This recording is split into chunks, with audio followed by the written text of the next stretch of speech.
I'm just going to let the music play for a little bit. I like that tune. It's from streambeats.com. Nice, huh? Hey, it's 7 a.m. on the West Coast, 10 a.m. on the East Coast in America, 3 p.m. in London, 7:30 in Mumbai, India. In Kyoto, Japan, it's 11 o'clock at night. And here in Malaysia, it's 1934. I'm Jay Sheldon. I'm not wearing pants. Wow. We made it to Wednesday. We made it. It's Wednesday. Yes. And also, it's raining, which is a really big deal because we haven't had rain for like 4.5 years. You know, it's been a while. But it's rained since we had a beautiful morning, nice, relatively cool temperatures, and suddenly about 11, 12 o'clock, it clouded up, started raining, and has not stopped since, other than about 20 minutes ago. it stopped. The clouds haven't quite cleared out yet, but if they do, where is my note about that? Here it is. At 10:57 p.m. tonight, Malaysian time. It's about 56 minutes from right now. It will be the full harvest moon exactly to the moment at 10:57 tonight. So in about 55, 56 minutes. Shine on, harvest moon, up in the sky. I ain't had no lovin' since January, February, June, or July. That song is so old. My mom and my late dad used to sing it. That's how old that song is. I think it's called Shine on Harvest Moon. But it's been, it's like 1,000 years old. Anyway, all right, so the full harvest moon is coming tonight in about 55 minutes from now, 10:57 p.m. Malaysian time. Here in Malaysia, it will be full the moment. All right. Hey, coming up, we want to encourage you, by the way, we are, in addition to being a live show Monday, Wednesday, Saturday on Facebook, YouTube, Twitch.tv, and Rumble.com. We're live on all four platforms right now. We are also, of course, a podcast, the audio part of our show. Thank you and welcome in to all of our podcast listeners who hear this show just about 20 minutes, half an hour after we're done with our live broadcast. But we also want to, when we send this podcast out, we put little cross-promotion blocks in the beginning and the end. And we are supposed to be promoting Debbie Wright's Never Too Late podcast. For some reason, my podcast supplier has been screwing up. It's nothing I did. I got all the settings right. But for some reason, Debbie's promotion message isn't running in the front of my show. So I'm going to give her a few seconds here to encourage you when you're done listening to this podcast. I'm Not Wearing Pants. Head on over or search out Debbie Wright's Never Too Late. It's a great podcast. She does a wonderful job. Talks about life, ups and downs, encouraging words, and really an interesting show. So do check out Debbie Wright's Never Too Late. It's right here on whatever platform you're listening to this podcast on. We encourage you to check out Debbie's show, Never Too Late. All right, let's go, Brandon. Oh, was that going to get me kicked off of YouTube or Facebook? I understand. I read something today that they were like censoring shows that, or posts that say that in it. Go ahead, censor me. I don't give a crap. I got Rumble. Rumble won't censor me. All right. Hey, it's time. Miko Update. Miko Update. The little girl is great. She had a really depressed day today. She did not get out because of the rain. In fact, here she is sitting next to my car on the patio, looking out at the rain, wishing she could go for a walk. My significant other finally took her out for a walk about 20 minutes ago, a short one, but at least she got to do her business and get a little exercise. So she was very, very upset today, but she made it. So that's her just a short time ago. And looking very depressed about not being able to. Can I play this? I don't know if I can play this here or not. Ah, crap, I can't. There was the funniest post, but apparently they took it down. I don't know why. Okay, it does work. I'm going to see if I can. It's going to be messed up. Okay, you're going to have to check this out because it's a little screwy. And let's see if I can get the sound to work. I'm going to be doubled up, but you got to hear this. It's got to be. This is not Miko. okay? But check this out. Kylo, I'm gonna need you to bark. Woof. It's woof. It's not. It's woof.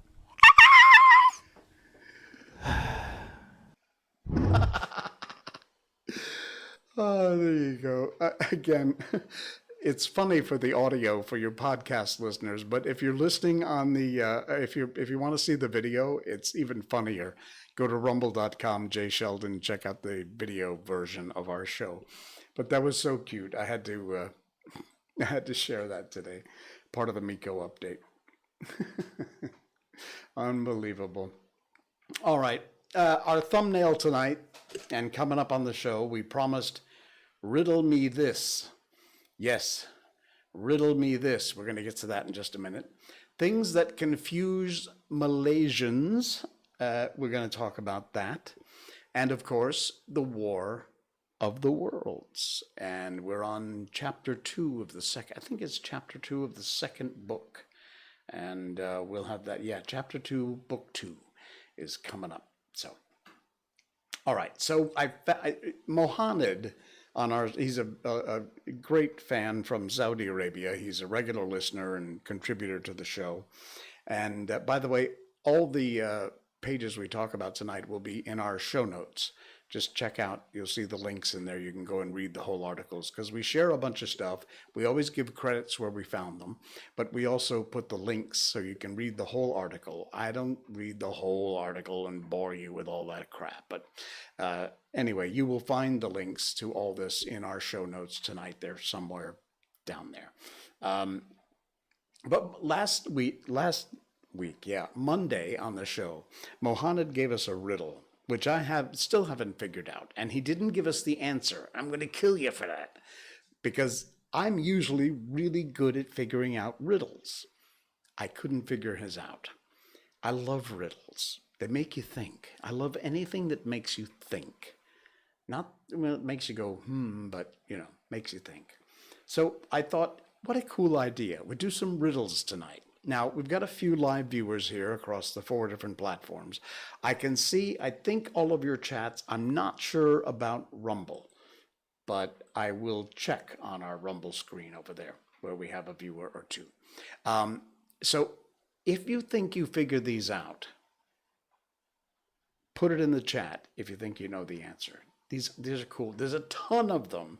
And no, I'm not going to do all of them, but I'll do a few and see if you can figure it out.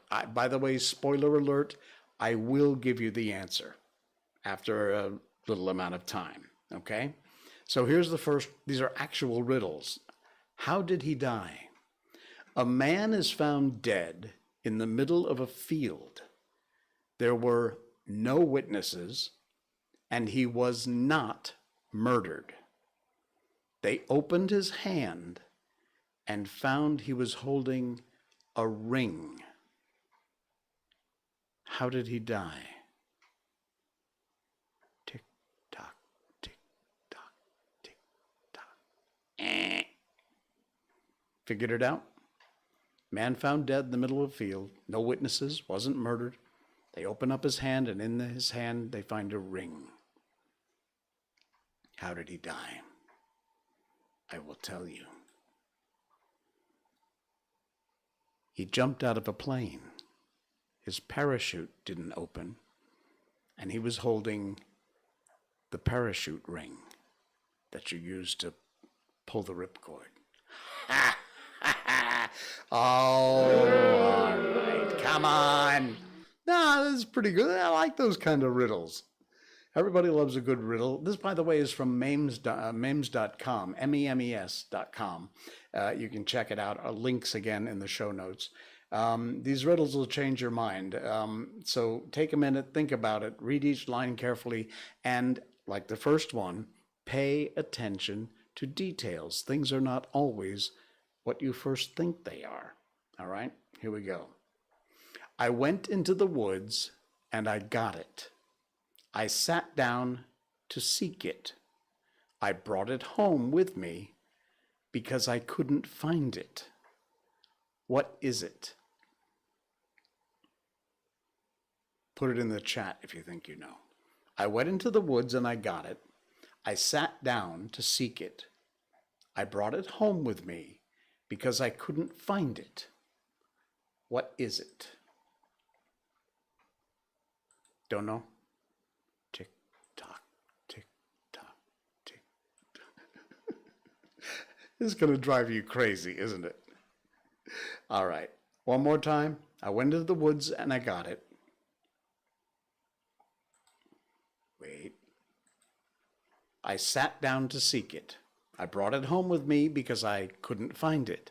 What is it? A splinter.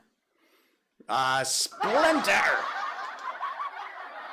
All right, smart guy.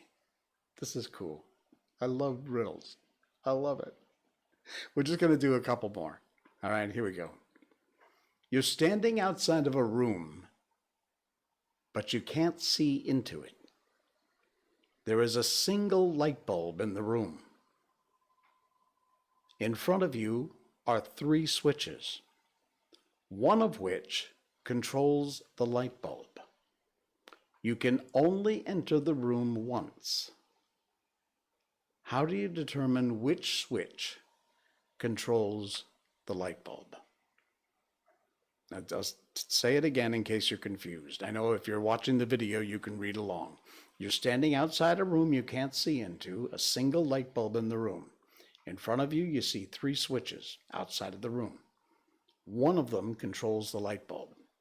You can only enter the room one time. How do you determine which switch controls the light bulb? Think you figured it out? Tick tock, tick tock. I'll give you the answer.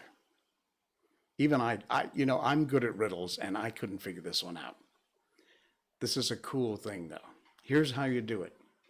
Flip the first switch, leave it on for a while, then turn it off. Flip the second switch and leave it on. Leave the third switch off. Enter the room. If the bulb is warm to the touch but off, it's the first switch. If the bulb is on, of course, it's the second switch.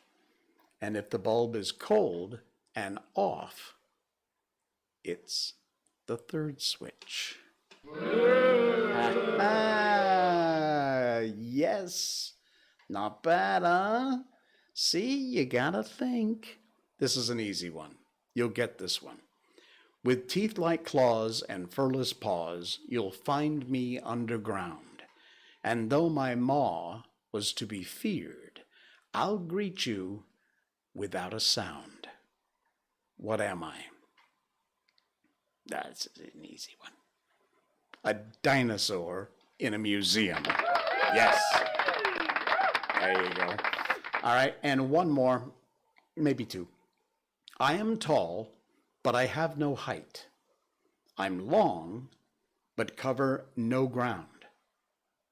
Tell me, though I cannot listen. Hear me, though I cannot speak. What is it? Think you know? I'll repeat it one more time. I am tall, but I have no height. I am long, but cover no ground. Tell me, though I cannot listen. Hear me, though I cannot speak. What am I? A tail. I know, it's T-A-L-E, tail, okay? A tail. All right, one more. I gotta do one more. This is easy. Again, you will get this. Forward, it's heavy. Backwards, it's not. What is it? Come on, think about it. You can get this one. Forward, it's heavy. Backwards, it's not. What is it? A ton. T-O-N, which backwards is not. All right, enough of that. Riddle me this. Riddle me this. I love Jim Carrey as the Joker. in the Batman when he played the Joker. He was incredible. I mean, he's always incredible, but he's a little weird in his personal life. But Jim Carrey is a hell of a comic. Anyway, you'll check out that. It's at memes.com, and the link is in our show notes. There's a bunch of them. Some of them are really, really good, so check those out over there. All right, things that confuse Malaysians. Oh, my God. This is the shake your head SMH moment of the week for everyone here. Because of a whiskey, a locally made Malaysian whiskey named Timah, Timah. And it has had an amazing amount of free advertising as netizens mock a right-wing attack on a local whiskey brand. This article's from focusmalaysia.my, and the link again will be in the show note if you want to read the whole article. The award-winning locally brewed whiskey brand Timah is riling up the right-wing movements in Malaysia. The public took to Twitter to defend the product. I won't read all the tweets and everything. You can read the article yourself over there. But basically, the local whiskey brand came to the limelight when several right-wing movements alleged that it was disrespecting the Malay community and Islam. Said the bearded man resembled a man in a copia. It's actually not a Malaysian man. It is a guy known as Captain Speedy, who was a British officer, Tristram Charles Sawyer Speedy, otherwise popularly known as Captain Speedy, who served in the British Malaya from 1861 to 1874 as an administrator to restore order during the devastating Larut Wars in Perak. He was also credited with bringing the whiskey culture to the local tin mining sector back then. And the word Timah, Timah, is a local word which means simply tin. You know, the metal, tin, Tin. The name Timah whiskey harks back to the tin mining era during British Malaya. Now, we've had similar ridiculous controversies happen. One of the most stupid ones I've ever heard was when they were complaining, some group was complaining about, what is the pretzel company? Auntie Anne's pretzels? They're really good pretzels. But they had this hot dog wrapped in a pretzel bun, which is also pretty good. I mean, the hot dog's all right, but anyway, anything with the word dog in it, there's a problem. So now they have to, I think they call them sausages or something, so it doesn't say dog. Root beer, ginger beer, because it has the word beer in the title. My dear friend Keith Com, who is over at BFM, put a post. It's a public post, not sharing any out of school secrets, but he's exactly right. Things that confuse in Malaysia: root beer, ginger beer, neither of which have any relationship to alcohol at all, hot dogs, coney dogs, hamburger, which, by the way, hamburger has nothing to do with pork. It was originally from Hamburg, Germany. Disputed, but certainly nothing to do with ham. Timah whiskey. And let's not forget the wombat. If you are in Malaysia, you know what I mean when I say yeah. Also remember, yes, George Michael's 1996 song, Jesus to a Child, when it aired here, it had one word censored out.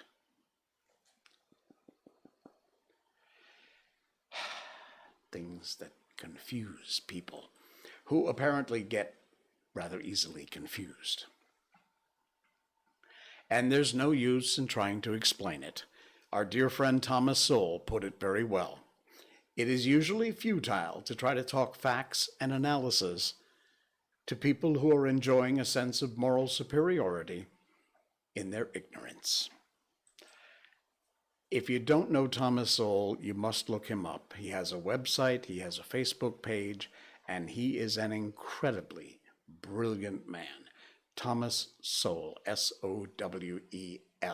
Dan Bongino turned me on to Thomas Sowell, and I've been a fan ever since. He is a remarkable guy who really calls it like he sees it. Talks a lot about finance and things like that, but life in general, and gets some really brilliant words of wisdom from Thomas Sowell. Hang on, coffee break. While we're on the subject, if you would like, you can go to twitch.tv/jsheldonnopants. Links in the show notes. And check out our merchandise. There's our show logo.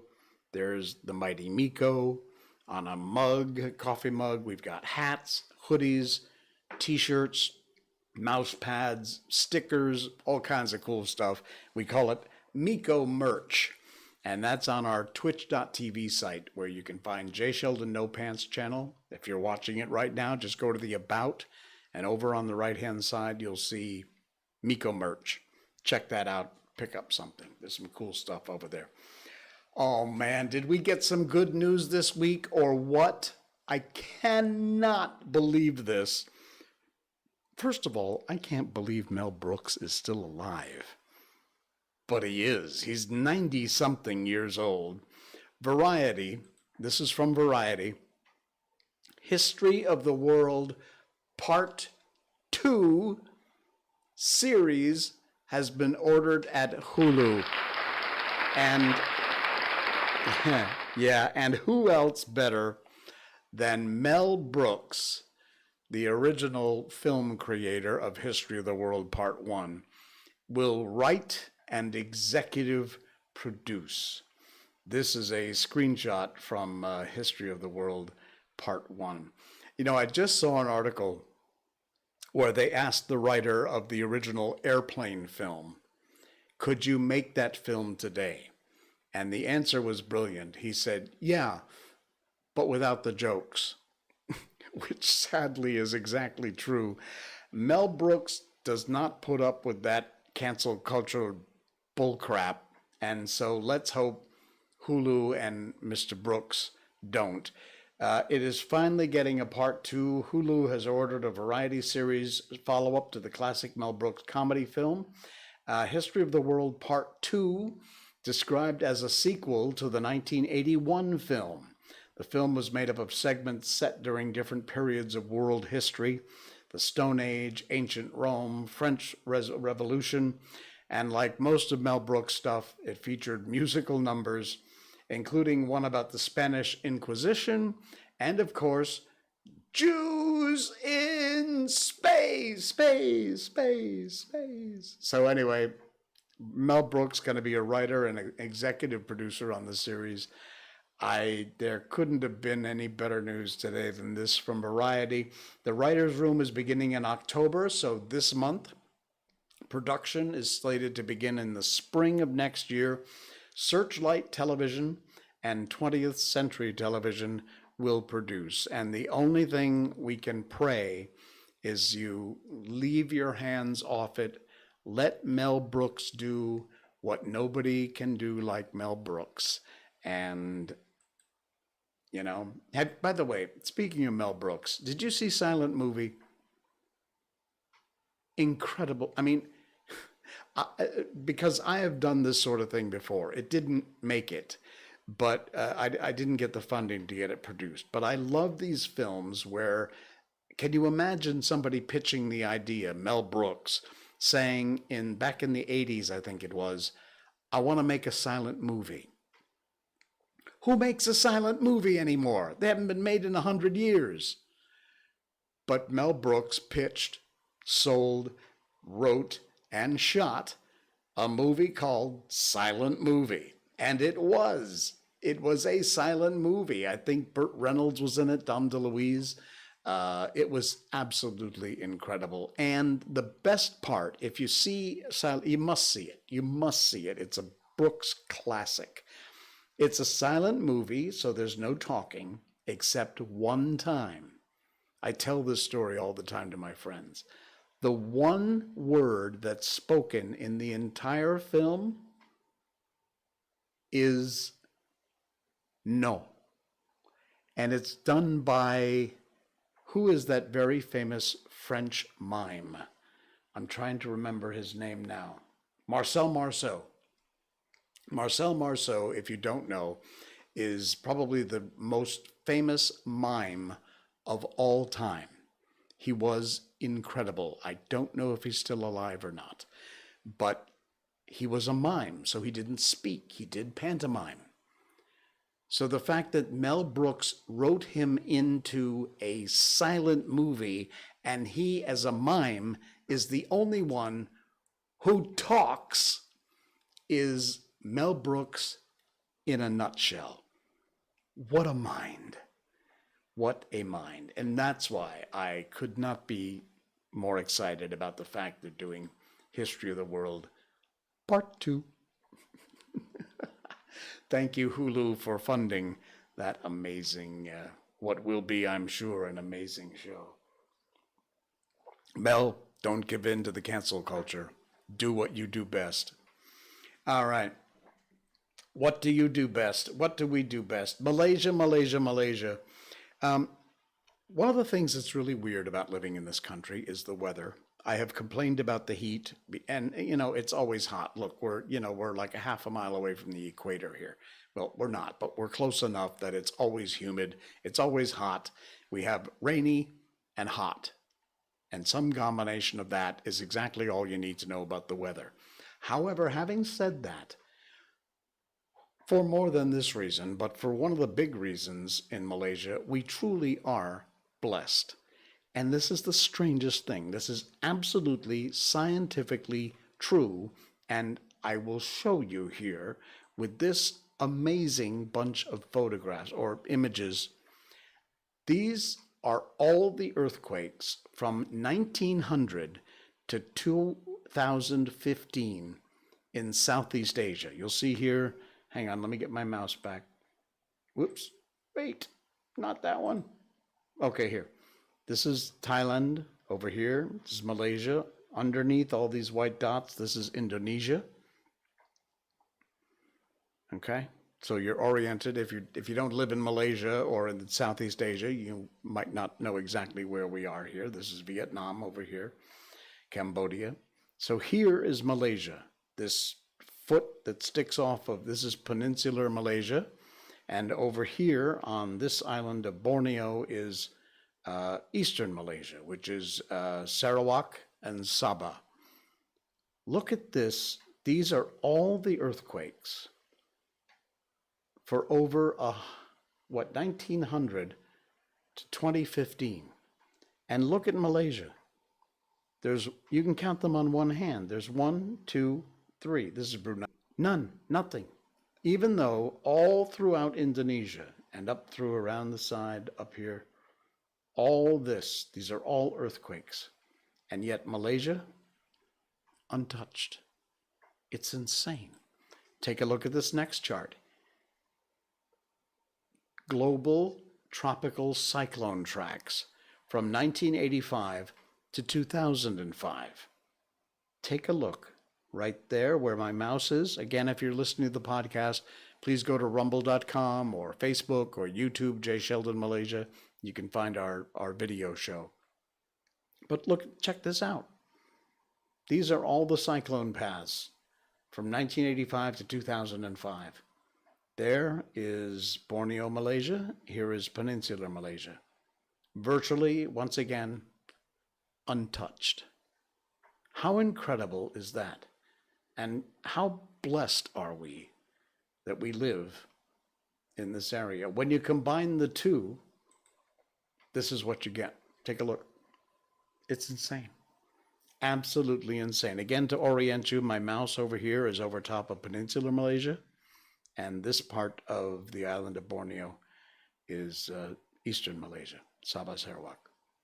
Look at that. Right up all through, and these are earthquakes, and these are cyclones. And we sitting here, through the grace of whatever God you believe in, are untouched. That is absolutely incredible. Found that article today.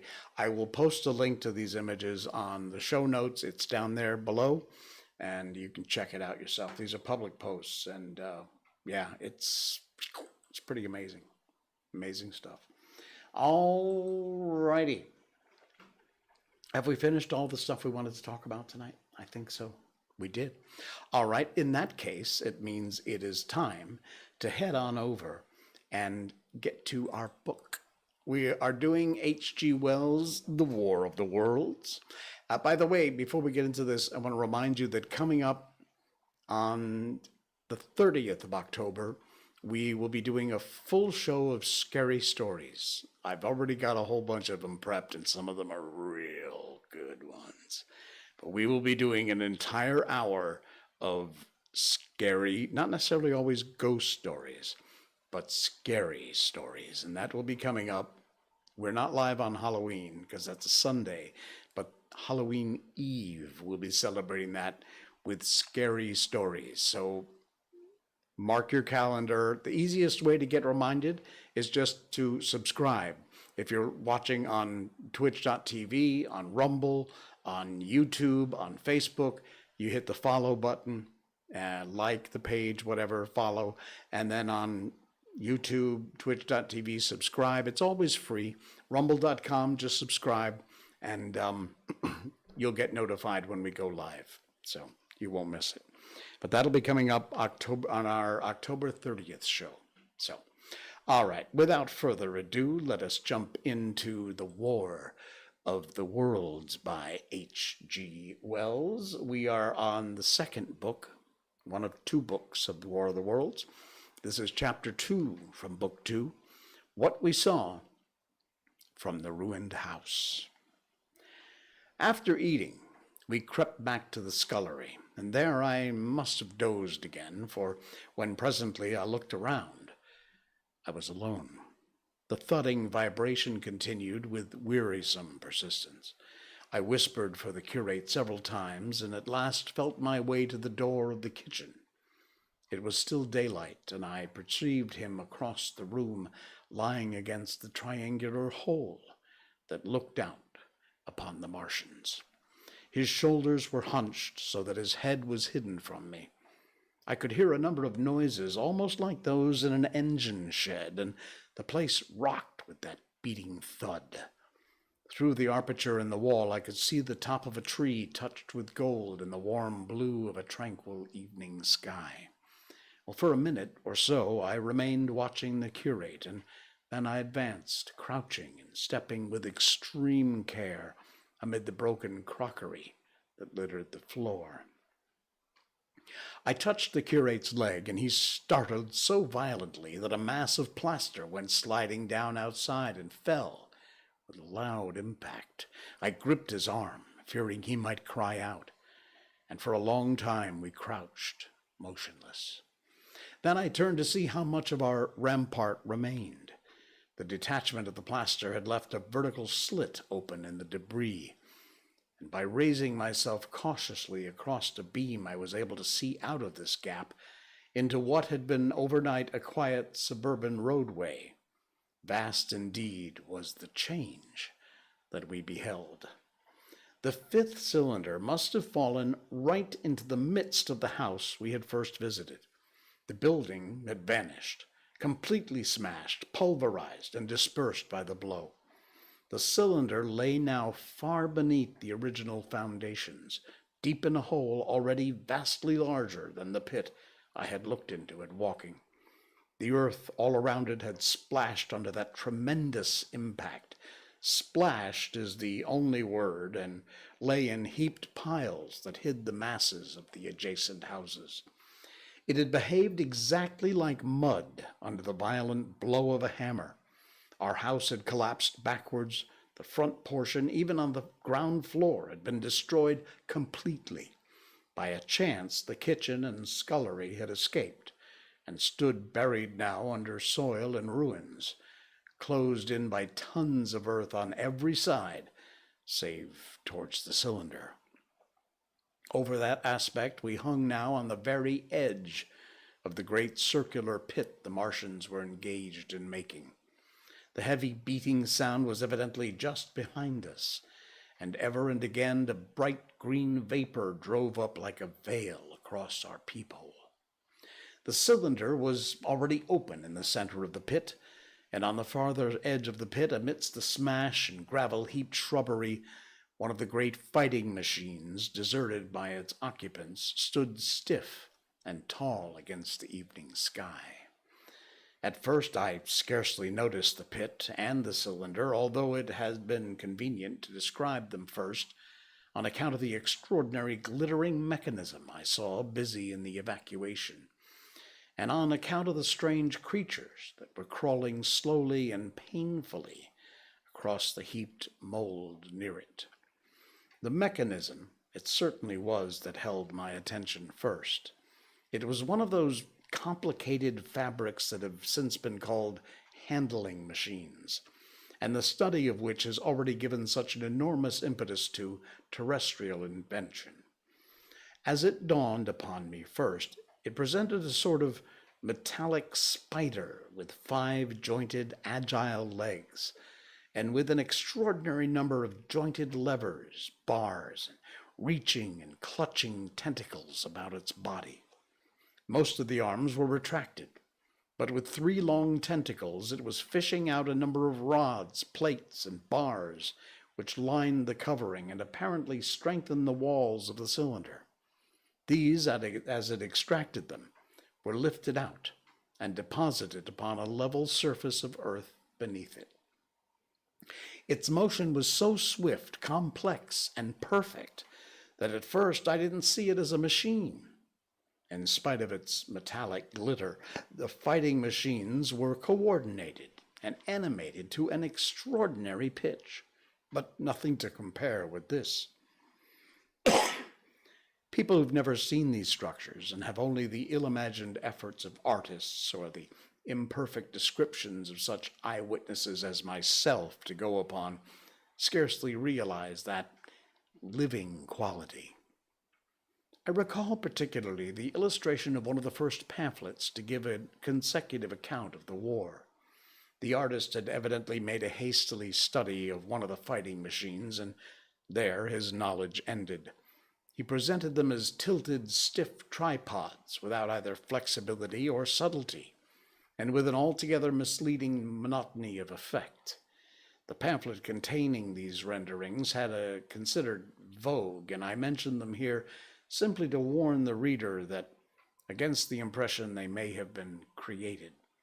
They were no more like Martians I saw in action than a Dutch doll is like a human being.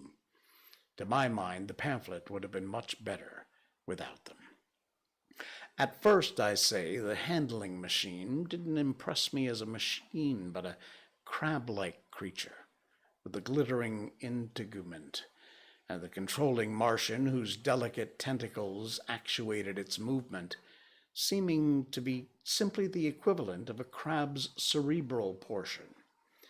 But then I perceived the resemblance of its gray-brown, shiny, leathering integument to that of the other sprawling bodies beyond, and the true nature of this dexterous workman dawned upon me. With that realization, my interest shifted to those other creatures, the real Martians. Already I had a transient impression of these, and the first nausea no longer obscured my observation. Moreover, I was concealed and motionless, and under no sense of urgency. They were, I saw now, the most unearthly creatures, and it's possible to conceive. They were huge, round bodies, or rather heads, about 4 feet in diameter, each body having in front of it a face. The face had no nostrils. Indeed, the Martians do not seem to have any sense of smell. But it had a pair of large, dark-colored eyes, and just beneath this a kind of fleshy beak. In the back of its head, or body, I scarcely know how to speak of it, was the single tight tympanic surface, since known to be anatomically an ear, though it must have been almost useless in our dense air. In a group round the mouth were 16 slender, almost whip-like tentacles, arranged in 2 bunches of 8 each. These bunches have since been named rather aptly by that distinguished autonomous Professor Howes, the hands. Even as I saw these Martians for the first time, they seemed to be endeavoring to raise themselves on these hands. But of course, with the increased weight of terrestrial conditions, this was impossible. There was reason to suppose that on Mars they may have progressed upon them with some faculty. The internal anatomy, I may remark here as dissection has since shown, is almost equally simple. The greater part of the structure was the brain, sending enormous nerves to the eyes, ears, and tactile tentacles. Besides these were the bulky lungs into which the mouth opened, and the heart and its vessels. The pulmonary distress caused by the denser atmosphere and greater gravitational attraction was only too evident in the convulsive movements of the outer skin. And this was the sum of the Martian organs. Strange as it may seem to a human being, all the complex apparatus of digestion which makes up the bulk of our bodies did not exist in the Martians. They were heads, merely heads. Entrails, they had none.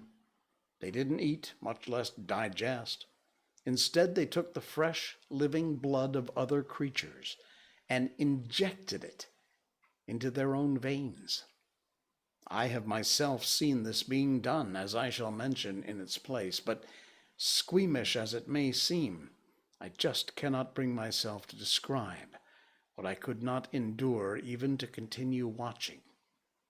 Let it suffice to say, blood obtained from a still living animal, in most cases from a human being, was run directly by means of a little pipette into the recipient canal. The bare idea of this is no doubt horribly repulsive to us, but at the same time I think that we should remember how repulsive our carnivorous habits would seem to an intelligent rabbit. The psychological advantage of the practice of injection are undeniable.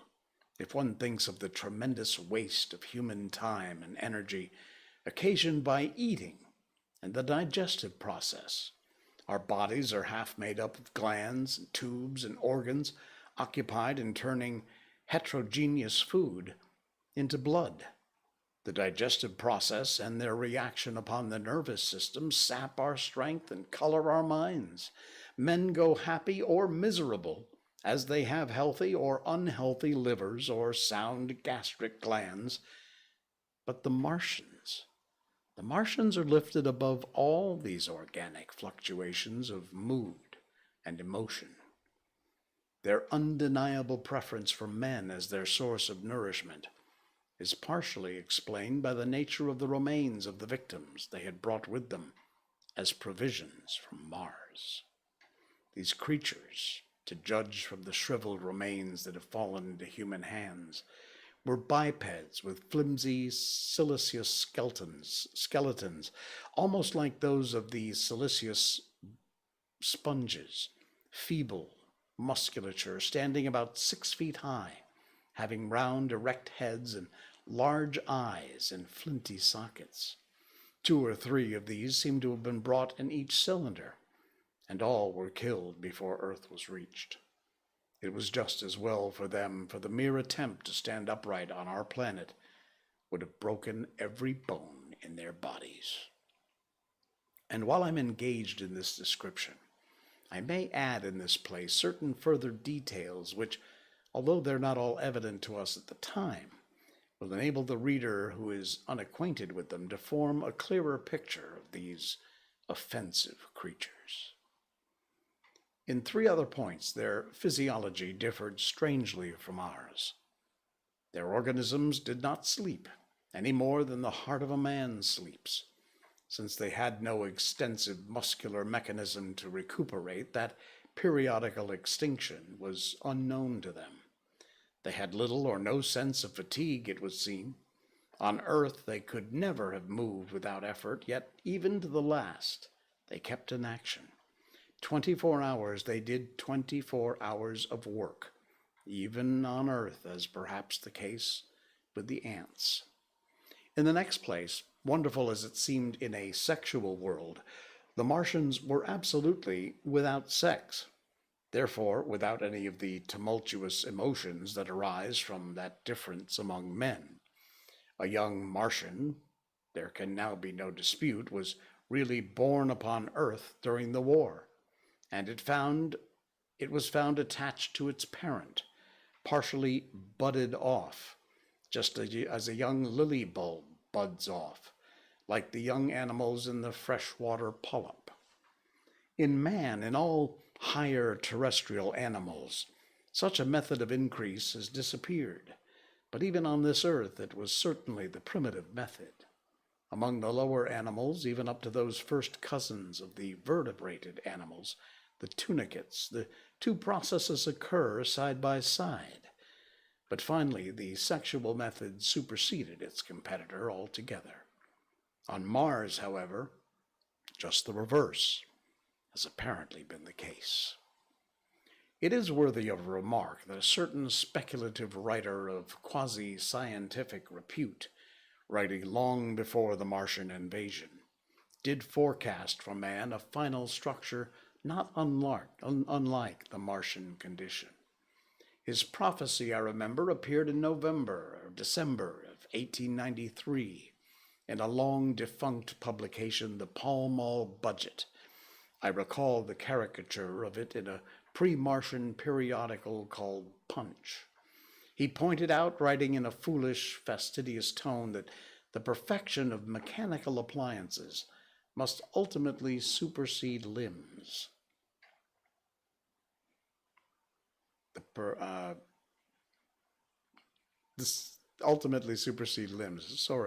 perfection of chemical devices, digestion, that such organs as hair, external nose, teeth, ears, and chin were no longer essential parts of the human being, and the tendency of natural selection would lie in the direction of their steady diminution through the coming ages. The brain alone remained a cardinal necessity. Only one other part of the body had a strong case for survival, and that was the hand, teacher and agent of the brain. While the rest of the body dwindled, the hands would grow larger. There is many a true word written in jest, and here in the Martians we have beyond dispute the actual accomplishment of such a suppression of the animal side of the organism by the intelligence. To me, it's quite credible the Martians may have descended from beings not unlike ourselves, by a gradual development of brain and hands, the latter giving rise to the two bunches of delicate tentacles at last, at the expense of the rest of the body. Without the body, the brain would of course become a mere selfish intelligence, without any of the emotional substratum of the human being. The last salient point in which the systems of these creatures differed from ours was in what one might have thought a very trivial particular. Microorganisms, which cause so much disease and pain on Earth, have either never appeared on Mars, or Martian sanitary science eliminated them long ago. 100 diseases, all the fevers and contagions of human life, consumption, cancers, tumors, and such morbidities never enter their scheme of life. I may allude here to the curious suggestions of the red weed. Apparently, the vegetable kingdom on Mars, instead of having green for a dominant color, is a vivid blood red tint. At any rate, the seeds which the Martians, intentionally or accidentally, brought with them, gave rise in all cases to red-colored growths. Only that known popularity as the red weed, however, gaining any footing in competition with terrestrial forms. The red creeper was quite a transitory growth, and few people have ever seen it growing. For a time, however, the red weed grew with astonishing vigor and luxuriance. It spread up the sides of the pit by the third or fourth day of our imprisonment, and its cactus-like branches formed a carmine fringe to the edges of the triangular window. And afterwards I found it broadcast throughout the country, and especially whenever there was a stream of water. The Martians had what appeared to be an auditory organ, a single round drum at the back of the head body, and eyes with a visual range not different from ours, except that according to Phillips, blue and violet were as black to them. It is commonly supposed that they communicated by sounds and tentacular gestations. And that's where we will leave it, halfway through Chapter 2. What a fascinating way to describe the Martians. Man, this is so weird. H.G. Wells' magazine serial and ultimately a book from 1897 and 98, The War of the Worlds. All right, folks, thanks so much for coming along for the ride. For those podcast listeners, thank you for your downloads, likes, and subscribes. And if you would like, you can stop by that URL right there, patreon.com/jsheldon, to support the show. We didn't plug that much this time, so we'll just give it a shot here. Patreon.com/jsheldon. Check it out. You can find ways that you can help to support the show. We appreciate that. All right, my friends, I will see you again on Saturday night, coming up on the weekend version of I'm Not Wearing Pants. And we've got lots more fun planned. Don't forget our Halloween episode, Halloween Eve, October 30th. Mark your calendar, Scary Story Night. And if you want to be reminded automatically, just subscribe to the channel wherever you're watching, or like, follow, do whatever the button says there. All right, gang. Thanks again. I'm Jay Sheldon. I'm not wearing pants. Good night.